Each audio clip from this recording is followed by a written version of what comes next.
পাবনাতে এসেছি। এখানে প্রায় বাড়িতে প্রচুর আম। তো আম দেখে একটা ভিডিও করার লোভ আর সামলাতে পারলাম না।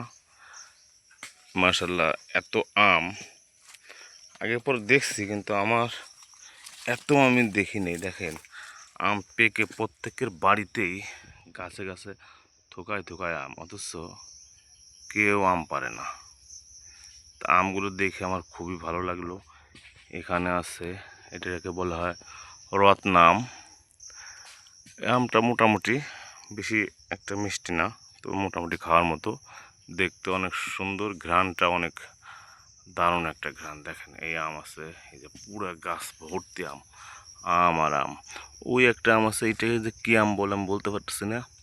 ওই গাছে কিন্তু অনেক বড় বড় আম, আপনারা জুম করলে অনেকটা দেখতে পারেন হয়তো বা। হয়ে গেল, হ্যাঁ ওই দেখেন দেখা যাচ্ছে, যদিও আমগুলো তো ভালো দেখা যাচ্ছে। আমের পাশাপাশি এখানে কলা গাছও আছে। এই দারুণ দারুণ কলা, এই একটা কলা আছে।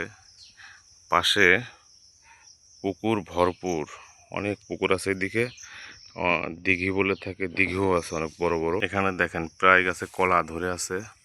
এটা চাপা সবরি কলা বলে। এটা খেতে অনেক সুস্বাদু হয়, অনেক মিষ্টি। আপনার এই কি বলে, সবরি কলাগুলো এলে চাপা সবরি, পাশাপাশি আম। আর এটা মোটামুটি পুকুর বা দিঘি, তার পাশেই আম গাছ। তারপরে আপনার জাম, লিচু অথবা কাঁঠাল গাছগুলো এখানে রোপণ করে থাকে বেশিরভাগই। যাই হোক, আপনাকে আস্তে আস্তে ভিডিও দেখান। পাশে একজন আম পাড়তেছে, এই আমগুলো ঢাকা নিয়ে যাওয়া হবে। প্রায় গেছে, দেখেন ভরপুর আম, মানে আম আর আম। দেখছেন, এত আম দেখলেই মনটা ভরে যায় একদম। এই আমগুলো পাড়া হচ্ছে মূলত ঢাকায় নিয়ে যাওয়ার জন্য। দেখেন, এত সুন্দর সুন্দর আম, একদম পিওর। দেখছেন, পেকে হলুদ হয়ে গেছে। এই আমগুলো ঢাকাতে নিয়ে যাওয়া হবে। এটাকে কি আম বলে ভাইয়া? এটাকে বলা হয় গোপাল ভোগ। মানে আমি কোনো আঁশ নাই, এত সুন্দর আম, যেটা না খেলে হয়তো বোঝা যাবে না। দেখেন, এদিকে আম পাড়া হয়েছে, সবই ঢাকায় নিয়ে যাওয়া হবে এই আমগুলো। তো মাশাল্লাহ, আমগুলো আমি আসছি গত, ও মাই গড, মানে ভয় পাইছিলাম, কারণ গাছে ঝাঁকি দিছে, ঝাঁকি দেওয়ার আগেই আম টপ টপ করে পড়ে। তো দেখেন, এখানে এত আম আরও পাড়া হয়েছে আগেও, এখনও পাড়া হচ্ছে। এই আমগুলো ঢাকায় নিয়ে যাওয়া হবে, কিছু জুস করে রাখা হবে, কিছু ফ্রিজ আপ করা হবে। আমগুলো রমজান মাসেই বেশিরভাগ খাওয়া হয়। তো এই বাজে কথা বলেন না, ভয় দিচ্ছে কিন্তু। তো আম অনেকগুলি পাড়া হয়েছে। আর এইদিকে দেখা যাচ্ছে কি না দেখেন, না এখানে আমগুলো ভিডিও করলে আসে না, ওই পাশ থেকে করলে আসতো। তো অনেক আম আছে এই গাছে, পাখিতেও খায় না এখানে আম। মানে আমি অনেক ঘুরলাম, করার পরেও দেখি যে পাখিতে আম খায় না, কারণ এত আম।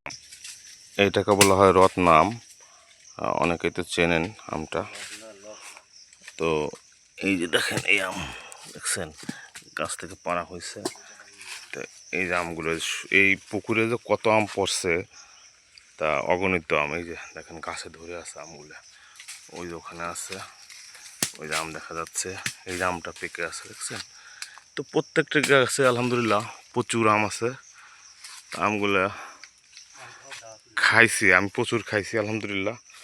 আপনাদেরকেও আম খাওয়ার দাওয়াত রইল, আপনারা আইসেন। এই যে খন্দকার সাহেব ওই যে আম পাড়তেছে, এই যে দেখা যাচ্ছে না যদিও। ঠিক আছে ভাইয়া, ওই দেখেন ওখানে দুইটা আম আছে, অনেক বড়, দেখছেন। জুম করলে কতটুকু আসবে, এখান থেকে ভালো দেখা যাচ্ছে কিনা জানি না। আর এই যে দেখেন, এই হলো আম, একবারে জাস্ট ওয়াও আম, ওয়াও।